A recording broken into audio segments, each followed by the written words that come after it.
కామారెడ్డిలో భారీ వర్షం కురుస్తోంది. తెల్లవారుజాము నుంచి ఎడతెరిపి లేకుండా కురుస్తున్న వానలకు జనజీవనం అస్తవ్యస్తమైంది. కామారెడ్డిలో పలు కాలనీలు జల దిగ్బంధంలో చిక్కుకున్నాయి. కామారెడ్డి హైదరాబాద్ రూట్లో వాహనాలు స్లోగా కదులుతున్నాయి. కామారెడ్డి సికింద్రాబాద్ మధ్య రైళ్లకు అంతరాయం ఏర్పడింది. దాంతో పలు రైళ్లను రద్దు చేశారు. జుక్కల్, ఎల్లారెడ్డి, కామారెడ్డిలో వేలాది ఎకరాల్లో వరి, మొక్కజొన్న, పత్తి పంటలు నీట మునిగాయి. లింగంపేట, నాగిరెడ్డిపేట, మాచారెడ్డి, సదాశివనగర్, గాంధారిలో రోడ్లు కోతకు గురయ్యాయి. ముంపు బాధితులను 150 పునరావాస కేంద్రాలకు తరలించారు అధికారులు. సత్య గార్డెన్, ఉర్దూ భవన్లో పునరావాస కేంద్రాలు ఏర్పాటు చేశారు. ఇటు దుబ్బాక, గజ్వేల్ నియోజకవర్గాల్లో వర్ష బీభత్సం సృష్టించింది. ప్రజ్ఞాపూర్లో భారీ వర్షాలకు ఊరా చెరువు పొంగిపొర్లాయి. గజ్వేల్ ప్రజ్ఞాపూర్ ప్రధాన రహదారిపై వరద ప్రవహిస్తోంది. మర్కూర్ మండలం చేబర్తి గ్రామ సమీపంలో కొండపోచమ్మ సాగర్ కాలువకు గండిపడింది. దాంతో తొగుట మండలం చందాపూర్ గ్రామంలో ఇళ్లలోకి వరద నీరు చేరింది. కామారెడ్డిలో భారీ వర్షాలు కుమ్మేస్తున్నాయని చెప్పాలి. తెల్లవారుజాము నుంచి కూడా ఎడతెరిపి లేకుండా వర్షాలు పడుతున్న పరిస్థితులు కనిపిస్తున్నాయి. మా ప్రతినిధి భాస్కర్ పాల్వంచ వాగు నుంచి లైవ్ లో సిద్ధంగా ఉన్నారు. పరిస్థితి ఏంటో అడిగి తెలుసుకుందాం. భాస్కర్.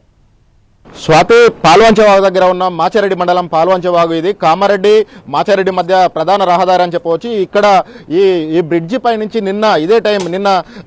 ఈ టైంకు ప్రారంభమైన వరద నిన్న సాయంత్రానికి ఇక్కడే ఉన్నాం మనం. నిన్న సాయంత్రం వరద ఉధృతికి ఆ కరెంటు పోలు మునిగిపోయేంతగా వరద వచ్చింది. ఆ వరద ఉధృతికి దాదాపు 1,00,000 క్యూసెక్కులకు పైగా వరద వచ్చింది. 1,00,000 క్యూసెక్కులకు పైగా వరద రావడంతో దాదాపు 200 మీటర్ల మేర రోడ్డు పూర్తిగా కోతకు గురైన సిచ్యువేషన్ అయితే ఉంది. మనం విజువల్లో గమనిస్తున్నాం. 6 అడుగుల లోతుతో దాదాపు 200 మీటర్ల దూరం రోడ్డు మొత్తం కోతకు గురైంది. 1,00,000 క్యూసెక్లు, దాదాపు ఇక్కడ 70,000 క్యూసెక్లు అత్యధిక రికార్డు అనేది ఇక్కడ ఉన్న స్థానికులు అధికారులు చెప్తా ఉన్న పరిస్థితి ఉన్నది. 70,000 క్యూసెక్లు వరద వచ్చే చోట 1,00,000 క్యూసెక్లకు పైగా వరద రావడంతో ఈ రోడ్లన్నీ కోతకు గురయ్యాయి. ఒక విధ్వంసం జరిగిందని చెప్పవచ్చు. జల విలయం సృష్టించిన దీనికి ఆ విధ్వంసం తాలూకు ఈ రోడ్డు ఎంత మేర కొట్టుకుపోయింది, ఎంత లోతు కొట్టుకుపోయింది అనేది ఒక కేకును కోసిన విధంగా ఆ రేంజ్ లో కోతకు గురైందంటే ప్రవాహం ఎలా వచ్చి ఉంటుందో ఒకసారి మనం ఊహించుకోవచ్చు.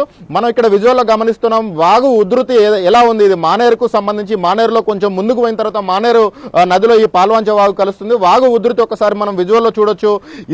ఇసుక మేటలు అనేది పంటలు అంటే ఈ వాగు ఒడ్డుకున్న పంటలు కూడా పూర్తిగా ధ్వంసమైన పరిస్థితి ఉంది. వాగు ఉధృతి ఏ రేంజ్ లో ఉందో మనం ఒకసారి విజువల్లో చూడొచ్చు. ఇక్కడ కొంతమంది స్థానికులు ఉన్నారు, వాళ్ళని అడిగి తెలుసుకునే ప్రయత్నం చేద్దాం. బ్రదర్, చెప్పండి, అసలు ఈ వరదలు గతంలో ఇంత మేర ఎప్పుడైనా వచ్చాయా? ఇంతకుముందు ఎప్పుడంటే ఇది 2013లో బ్రిడ్జి స్టార్ట్ అయింది సార్. ఇది అప్పటి నుంచి అయితే ఇక్కడ ఏం వర్షాలేమి అంత పెద్ద ఎత్తున వచ్చినాయి, కానీ బ్రిడ్జిని ఆనుకొని పోయినాయి. ఇది ఇంత పంట పొలాలన్నీ మునిగిపోవడం కారణం నేను ఫస్ట్ టైం చూస్తున్నా. ఒకటి ఏంటంటే మళ్ళా నేను కాదు, మా నాన్న వాళ్ళు చెప్తా ఉంటే కూడా వాళ్ళందరూ ఏమంటున్నారంటే ఇన్ని సంవత్సరాల నుంచి ఇది ఫస్ట్ టైం వర్షం వచ్చింది. ఇంతగానం రావడం వల్ల ఈ పంట పొలాలన్నీ మొత్తం ఇక్కడ దాదాపు పైన అవి ఇవన్నీ చూస్తే మీకు అర్థమవుతుంది సార్. ఇక్కడ ఏమైందంటే ఇది మొత్తం కంబాలు కూడా మునిగిపోయినాయి సార్. ఈ పెద్ద కంబాలు, పోల్స్, పండ్ల పొలాలకు మొత్తం ఇసుక, మట్టి అంతా ఈ బ్రిడ్జి కూడా మొత్తం. ఎవరైనా వచ్చారా? ఆర్ఎంబీ వాళ్ళు ఇప్పుడు వచ్చారు సార్. ఇంతకుముందు వచ్చి చూశారంట. వాళ్ళు చూసి అది చేస్తున్నారు, వాళ్ళ ప్రయత్నం వాళ్ళు చూస్తున్నారు. కాకపోతే మొత్తం ప్రజలకు కూడా చాలా ఇబ్బంది ఉంది సార్. ఇక్కడ ప్రజలకు చాలా రోడ్డు రాకపోకలు నిలిచిపోవడం వల్ల నిన్నటి నుంచి జనాలంతా అక్కడనే ఎక్కడోళ్ళు అక్కడ ఆగిపోయారు సార్. వాళ్ళందరికీ కొంచెం ఇబ్బంది అవుతుంది. కొంచెం రోడ్ క్లియర్ చేస్తే కొంచెం మంచిగా ఉంటుందని ఆలోచిస్తున్నాం సార్. అయితే మొత్తంగా ఇదైతే వాళ్ళు చూసిన దాదాపు 3 దశాబ్దాల కాలంలో ఇంత భారీ స్థాయిలో వరదలు ఎప్పుడు రాలేదు. పాల్వంచ వాగుకు సంబంధించి ఇంత పెద్ద ఎత్తున వరదలు తాము ఎన్నడూ చూడలేదని చెప్తున్నారు. మనం ఇక్కడ విజువల్లో గమనించవచ్చు. ఈ వంతెన పైన చెట్లు కూలిపోయాయి. వరద ప్రవాహానికి ఒక భారీ వృక్షాలు సైతం కూలిపోయాయి. అక్కడ మనం విజువల్లో గమనిస్తున్నాం. బౌండర్ లాగా ఉంది. ఆ బౌండర్ లాగా ఉన్నది ఏంటంటే ఓఎఫ్సి కేబుల్ను ఈ బ్రిడ్జికి అనుసంధానంగా ఓఎఫ్సి కేబుల్ వేశారు. ఓఎఫ్సి కేబుల్ వేసిన సిమెంట్ గడ్డర్లు అంత మేర కొట్టుకుపోయాయి. అంటే వరద ఉధృతి ఏ రేంజ్ లో ఉందో మనం అర్థం చేసుకోవచ్చు. దాదాపు 5 ఫీట్ల మేర, 5 ఫీట్ల ఎత్తుతోటి ఇక్కడ మనం విజువల్లో గమనించవచ్చు. చెత్తా చెదారం ఇక్కడ పోగైంది.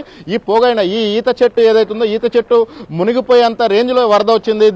ఈ బ్రిడ్జి పై నుంచి వరద ప్రవాహం కొనసాగిందని చెప్పేసి ఇక్కడ ఉన్న స్థానికులు అయితే చెప్తా ఉన్నారు. ఒక విధ్వంసం సృష్టించింది. ఇది కామారెడ్డిలోని కామారెడ్డి పెద్ద చెరువు ఏదైతుందో కామారెడ్డి పెద్ద చెరువు మత్తడి నుంచి వచ్చే వాగు ఇది. అక్కడ కామారెడ్డిలో నిన్న 29 సెంటీమీటర్లకు పైగా వర్షపాతం నమోదైందా. ఇప్పుడు మళ్ళీ కూడా వర్షం కురుస్తుంది, బోర్న వర్షం కురుస్తుంది. ఈ వర్షంలోనే ఇక్కడ స్థానికులు అయితే నిన్న అటువైపు ఇటువైపు చిక్కుకుపోయిన వాళ్ళు కాస్త తెరిపినివ్వడంతో ప్రవాహం తగ్గడంతో అయితే వస్తున్నారు. రాకపోకలు పూర్తిగా నిలిచిపోయాయి. పెద్ద ఎత్తున వాహనాలు అయితే నిలిచిపోయిన పరిస్థితి. భారీ వాహనాలు ఇటు నిజామాబాద్ వైపు కానీ కామారెడ్డి వైపు కానీ వెళ్లే వాహనాలు, సిరిసిల్ల నుంచి వెళ్లే వాహనాలన్నింటినీ ఇక్కడనే నిలిపేసిన పరిస్థితి ఉన్నది. భారీ వాహనాలు కాదు కదా, కనీసం ద్విచక్ర వాహనాలు కూడా వెళ్ళలేని విధంగా రోడ్డు అయితే తయారైంది. మరొక స్థానికుడు అని తెలుసుకుందాం. బ్రదర్ చెప్పండి, మీది ఎక్కడ?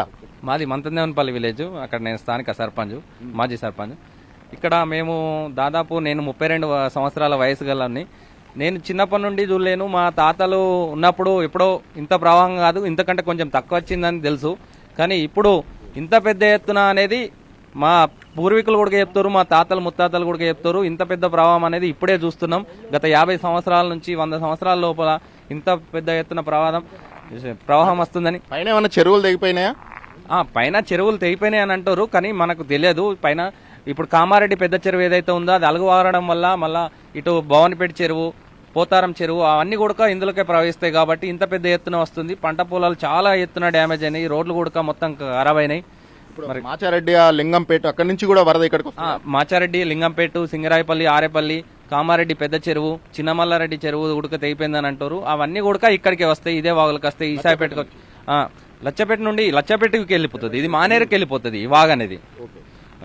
పైన ఉన్న మాచారెడ్డి, తర్వాత లింగంపేట, సిరికొండ ఆ ప్రాంతాల్లో కురిసింది. ఇటు అడ్లూరు ఎల్లారెడ్డి కానీ, అటు కింద ఉన్న బిక్నూరు కానీ అటువైపు కూడా భారీ వర్షాలు అయితే కురిశాయి. మళ్ళీ కూడా వర్షం పడుతుంది. మళ్ళీ వర్షం పడుతున్న నేపథ్యంలో ఏం జరుగుతుందనేది అర్థం కాని పరిస్థితి ఉన్నది. మనం ఒక్కసారి విజువల్లో చూడొచ్చు రోడ్డు ఎంత మేర ధ్వంసమైంది. దాదాపు 1 కిలోమీటర్ వెడల్పుతో నిన్న ఈ ప్రవాహం అయితే కొనసాగింది. ఇప్పుడు వాగులో ప్రవాహం కొనసాగుతుంది, ఉధృతిగానే కొనసాగుతున్నప్పటికీ నిన్న మాత్రం ఇదంతా ఇక్కడి నుంచి అక్కడ మనం విజువల్ గమనిస్తున్నాం. అక్కడ కమాన్ ఉంటుంది.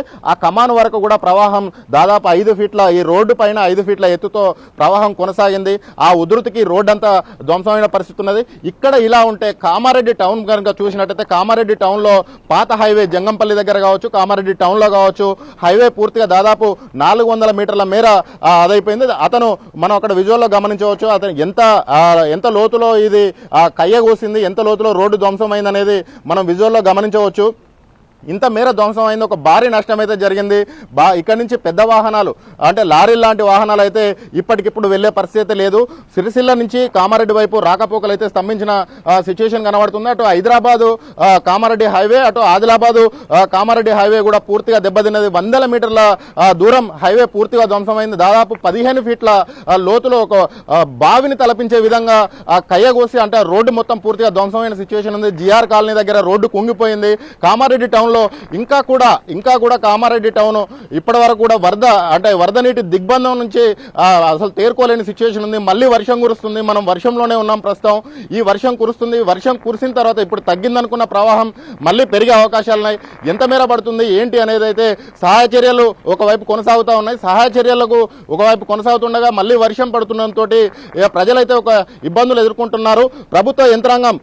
ప్రభుత్వ యంత్రాంగం కూడా ఇప్పటికే చర్యలు తీసుకుంటున్నప్పటికీ దీనికి సంబంధించి అవి ఎంత మేరకు మాకైతే అందట్లేదు.